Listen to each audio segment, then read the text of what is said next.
I distinctly remember one afternoon 16 years ago, driving my children home from school. It was a sunny, warm day in the fall. My youngest was 8 years old. He casually looked up from the back seat and asked, as he did on a regular basis, "When are we going to get a dog, Daddy?" He was and is a persistent boy. There was no way I was going to deflect or change the subject.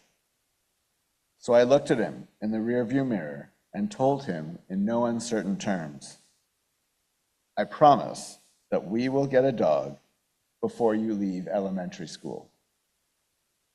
While not overjoyed, he seemed to accept the answer, promptly put his thumb back in his mouth, and returned to a faraway world in his head. Done. That put an end to the questions. I had 3 years to accomplish the task.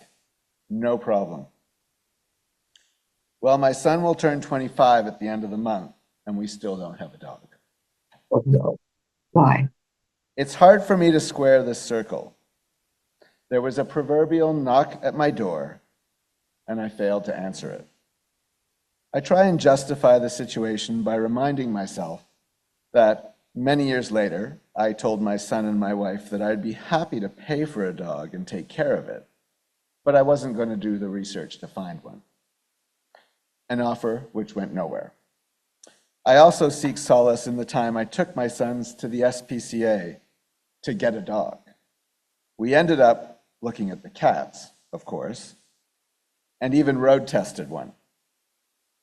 For those of you who haven't been through this experience, I'll explain. They put you in an empty room with one chair and a light bulb hanging from the ceiling, like you're about to undergo an interrogation. Then a volunteer brings in the animal in question, and you have to figure out if it's a fit or not. So there we were, the three of us, trying to interact with the cat we had chosen. In no time at all, the cat had taken a swipe at my eldest son and drawn blood, and the youngest's eyes were welling with tears as he sneezed uncontrollably from an allergic reaction. "Just take the cat," he was shouting through the mucus. "Just take it and let's go, it's fine." These two events, unfortunately, are cold comfort for me, particularly since my son has been having a tough time for a number of years now.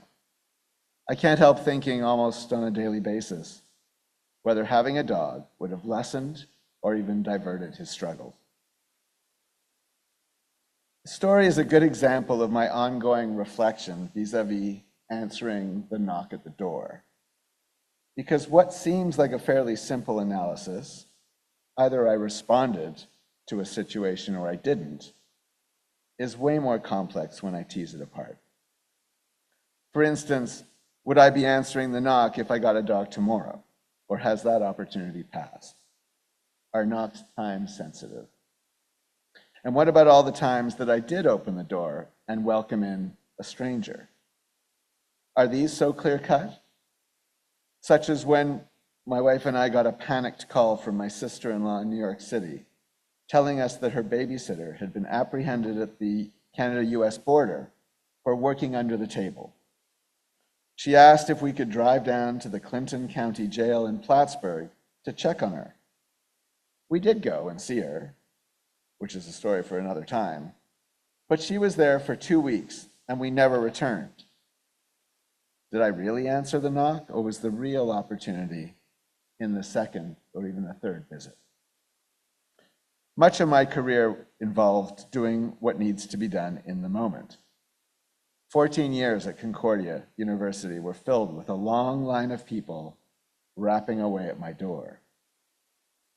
Irrespective of the size or gravity of these cases, generally I showed up. Whether they were big incidents such as deaths or smaller ones such as misunderstood academic regulations, they were all equally challenging and important, because at the end of the day, they all involved real people suffering real consequences, either directly or indirectly. However, I was being paid to respond to these calls for assistance. Does this make them less relevant to my reflection? I find the hardest cases to reconcile are those that happen on a daily basis out in the real world.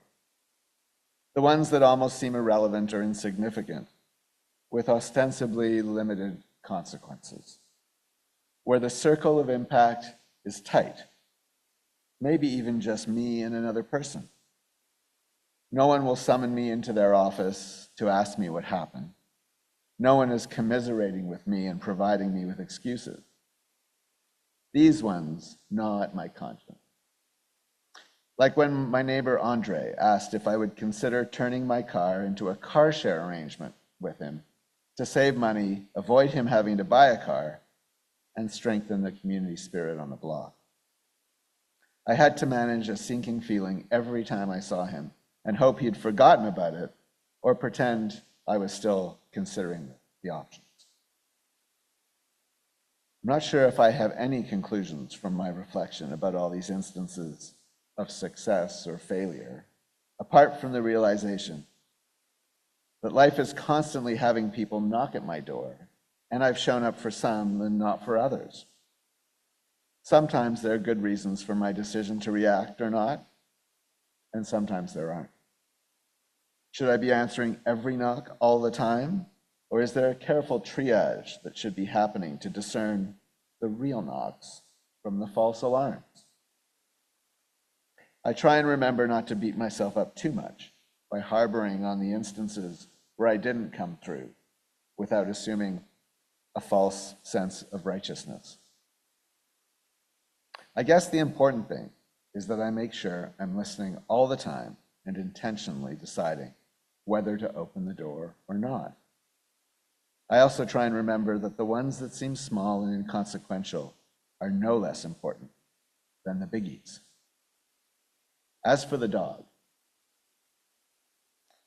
I'm just going to have to live with that one, with all its weight, have my ears primed for my son's current knocks, and use it as a reminder of the fleetingness of opportunity.